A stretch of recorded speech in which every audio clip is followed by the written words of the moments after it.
베드로전서 5장 6절에는 하나님의 능하신 손 아래에서 겸손하라. 때가 되면 너희를 높이시리라고 말씀합니다. 그런데 그 다음 구절에 곧이어 너희 염려를 다 주께 맡기라 하십니다. 여러분, 염려를 주께 맡기는 법은 때가 되면이라는 이 단어를 소중히 여겨야만 합니다. 때가 되면 너희를 높이시리라.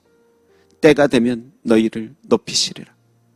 때로 이루어지지 않을 비현실적인 헛된 희망만 품고 살면 현실을 제대로 직시하지 못하고 이성보다 감정에만 치우쳐 잘못된 선택을 하기도 합니다. 그런데 더 큰 문제는 애초부터 난 도태되었다, 실패했다, 끝장났다며 모든 것을 포기하고 때가 되면이라는 그 희망까지도 완전히 버리려 한다는 것입니다. 여러분, 어쩌면 우리가 모든 희망을 포기하려 하는 것은 그만큼 욕심이 많았기 때문일 수 있습니다. 그런데 욕심이 많아지는 이유 중에 하나가 무엇일까요? 주변 사람들과의 끊임없는 비교 속에서 만족감을 못 찾기 때문입니다. 때가 되어 하나님께서 높여주실 날보다 남들은 앞서가는데 나는 왜 이렇게 뒤떨어져 있는 것 같을까? 반대로 남들보다 앞서가긴 하는데 과도한 자기 기대감을 품고 열심히 혼자서만 달려가다가 지칠 대로 지쳐버렸기 때문입니다.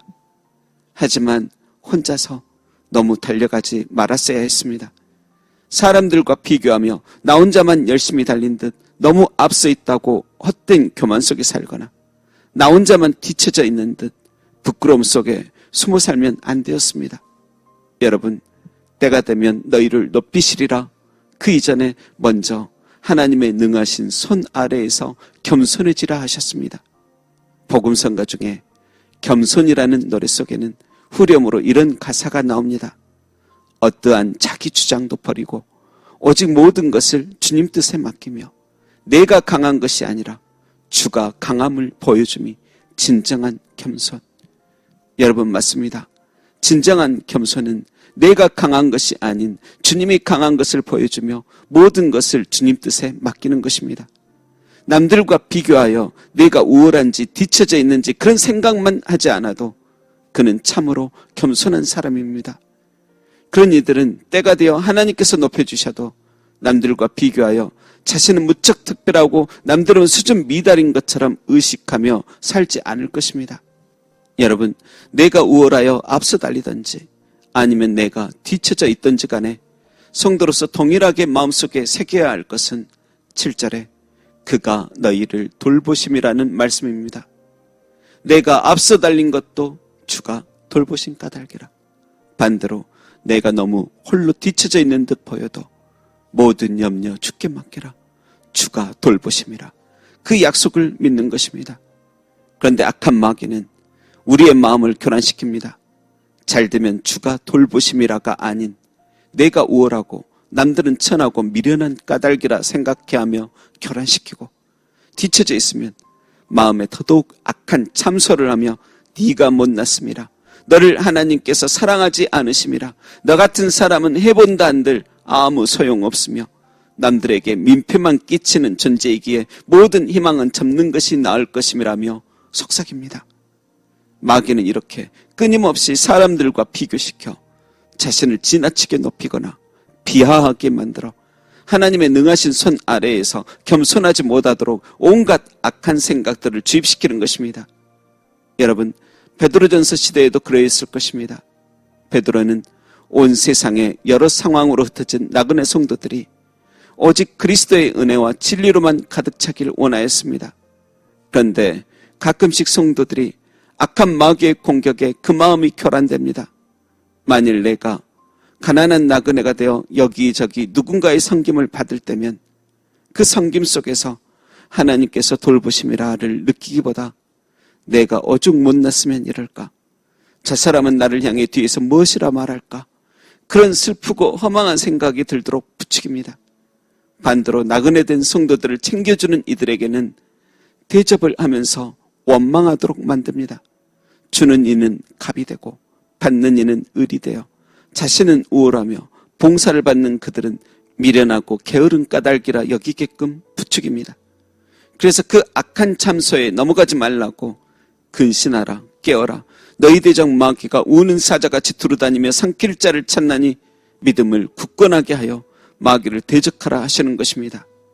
그런데 성도님들 중에는 마귀를 대적한다는 것을 오해하여 마귀야 물러가라, 마귀야 떠나가라만 외치면 다 되는 줄로 여기기도 합니다.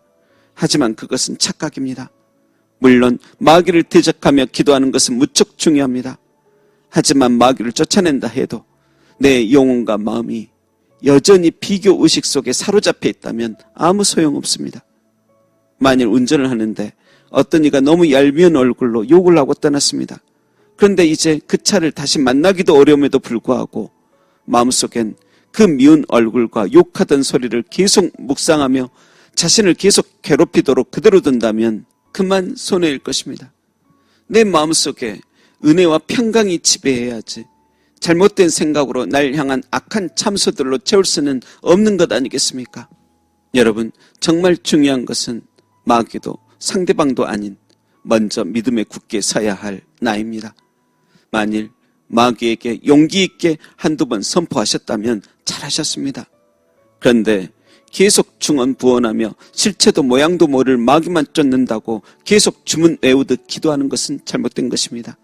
그보다 어리석고 허망되고 교란되어 버린 내 생각을 다시 은혜와 평강과 진리로 바로잡는 것이야말로 진정 마귀를 대적하는 것이 될 것입니다. 습관적으로 자신을 사람들과 비교하는 것을 멈추기만 하여도 악한 마귀는 성도를 이겨낼 수 없습니다. 그래서 9절에도 너희는 믿음을 굳건하게 하여 그를 대적하라 하신 뒤에 이는 세상에 있는 너희 형제들도 동일한 고난을 당하는 줄을 알미라고 말씀합니다. 난 왜 나만 겪는 고난이냐며 불평하고 있었는데, 난 하나님을 믿는데 왜 이리 고난이 많냐고 슬퍼했는데, 나만 그런 게 아니라 세상에 있는 다른 형제자매들도 똑같다는 것을 깨달아야 하는 것입니다. 여러분, 나만 뒤처진 것 아닙니다. 나만 부족하고 나만 속상하고 나만 아프고 슬퍼한 게 아닙니다.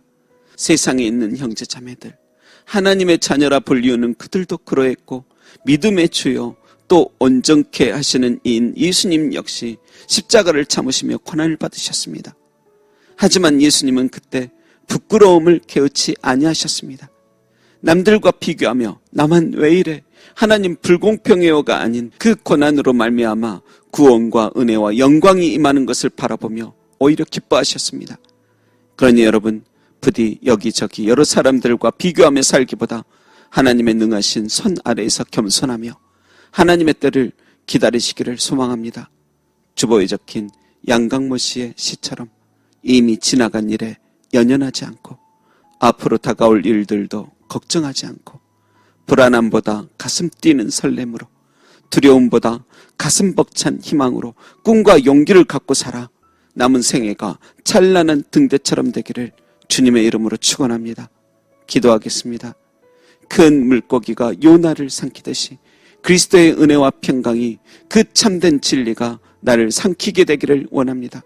주님, 사람들과 비교하며 갑과 을이 된 듯 살기보다 하나님의 능하신 손 아래에서 겸손하며 때가 되면 높여주실 날 믿으며 하늘 소망 품고 지혜롭게 살아갈 수 있도록 인도해 주옵소서. 감사드리며 십자가의 고난 속에서도 부끄러워하지 않고 그 앞에 있는 기쁨을 바라보신 예수님의 이름으로 기도합니다. 아멘.